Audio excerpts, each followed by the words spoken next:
To'rdashlar, Amerikadagi bir qism siyosiyonlar yangi tipdagi tojisimon virusni ko'p qatim jungo virusi deb atab, xalqaro jamiyatning g'azab nafratini qo'zg'adi.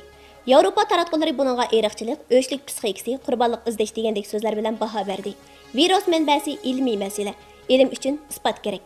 Sirtning ayıplashi borgan sari Amerikaga markazlashmoqda. Amerika yuqum haqidagi 3 masalaga javob berishi kerak.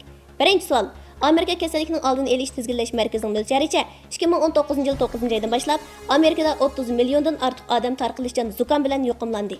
20 ming odam o'ldi. Amerika kasallikning oldini olish tizginlash markazining mudiri yaqinda bu o'lgan bemorlarning bir qismining yangi tipdagi tojisimon viruslik o'pka yallig'i bilan o'lganligini oshkor e'tirof qildi. Undaqda o'lgan 20 mingdan ortiq odam ichida zodi qanchalik odam yangi tipdagi tojisimon viruslik o'pka yallig'i bilan o'lgan? Amerika yangi tipdagi tojisimon viruslik o'pka yallig'ini tarqalishchan zukam degan nom bilan niqoblayotamdi qandaq? Ikkinchi savol. Amerika nemishqa 2019 yil 7-oyda Maryland shtatidagi Detroit ximiyalik qurol bazasini tuyuqsiz taqib etdi.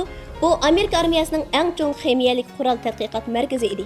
Üçüncü savol, 2-oyning o'tirlarida Amerika hukumati yangi tipdagi tojisimon virus yuqumini pisantiga olmadi.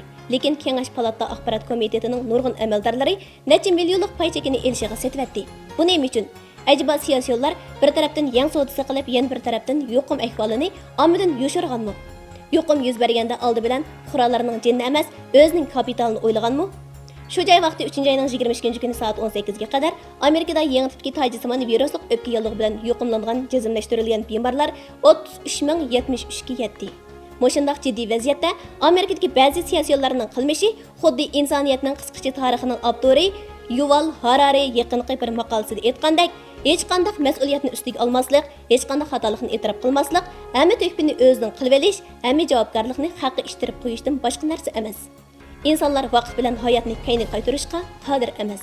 Amerikadagi bir qism siyosiyonlar baldiroq hoshini topmasa, hamon bir kuni og'ir badal to'laydi.